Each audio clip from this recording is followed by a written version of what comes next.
प्रधानमंत्री नरेंद्र मोदी ने गया की रैली में एक बार फिर से सीधे आरजेडी सुप्रीमो लालू प्रसाद यादव और उनके परिवार को निशाने पर लिया। पीएम मोदी ने पूरे भाषण में लालू प्रसाद यादव के उन आरोपों पर सफाई देते दिखे जिसमें उन्होंने बीजेपी के 400 सीट आने पर संविधान बदलने की बात कही थी। पीएम मोदी ने भरोसा दिलाया कि देश का संविधान कोई नहीं बदल सकता है। बता दें कि आरजेडी सुप्रीमो लालू प्रसाद यादव ने सोमवार को न्यूज एजेंसी एएनआई से बातचीत में कहा था कि बीजेपी संविधान बदलने की तैयारी में है। साथ ही उन्होंने ये भी कहा था कि जो भी ऐसा करने की कोशिश करेगा, जनता उसकी आंख निकाल लेगी। आरएसएस बीजेपी आएगी तो देश जल जाएगा, बच नहीं पाएगा। जब भी बीजेपी आगे बढ़ती है तो संविधान का राजनीतिक शस्त्र के लिए उपयोग करते हैं। मोदी तो क्या, बीजेपी तो क्या, स्वयं बाबा साहब आंबेडकर भी इस संविधान को नहीं बदल सकते हैं। भाइयों बहनों, मेरे भाषण की शुरुआत में मैंने संविधान का जिक्र किया था।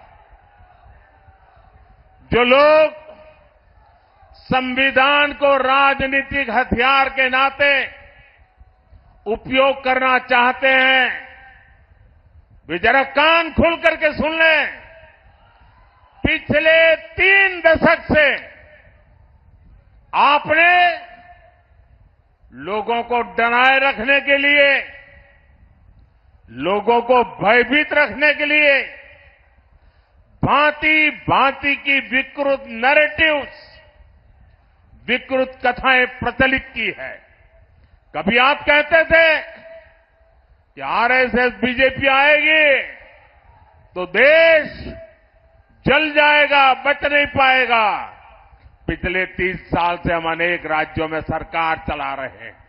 अटल जी के समय से हम देश की सत्ता से साथ आते जाते रहे हैं, लेकिन इस देश को सबसे ज्यादा शांति का समय हमारे कालखंड में मिला है। ये लोग कभी कहा करते हैं अगर आरएसएस बीजेपी वाला आए तो लघुमतियों को देश छोड़ करके भागना पड़ेगा।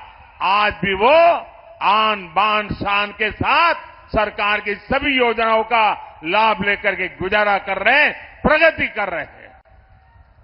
पहले कहते रहते थे कि लोग पुराणपंथी है, ये प्रगतिशील लोग नहीं है।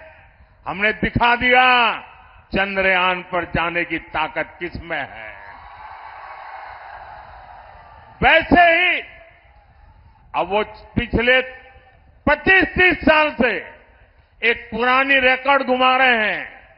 जब भी बीजेपी आगे बढ़ती है तो संविधान का राजनीतिक शस्त्र के लिए उपयोग करते हैं और झूठ फैलाते हैं, संविधान बदल देंगे, संविधान बदल देंगे। भाइयों बहनों, लिख के रखिए, मोदी तो क्या, बीजेपी तो क्या, स्वयं बाबा साहब आंबेडकर भी इस संविधान को नहीं बदल सकते हैं। और इसलिए झूठ फैलाना बंद करो।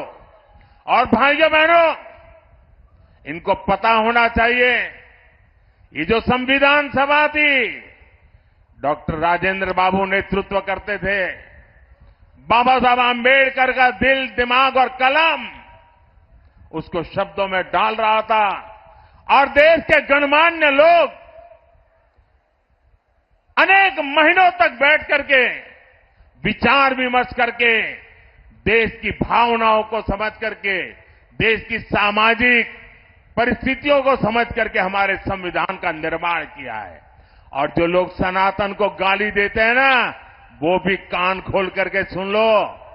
ये जो संविधान इतना महान बना है, ये जो संविधान हमें देश को आगे ले जाने की ताकत देता है, इस संविधान को बनाने के लिए जो संविधान सभा थी, उसमें 80-90% से भी ज्यादा, 80-90% से भी ज्यादा सबके सब सनातनी थे और उन सनातनियों ने इतना उत्तम संविधान बनाने में बाबा साहब आंबेडकर का साथ दिया है।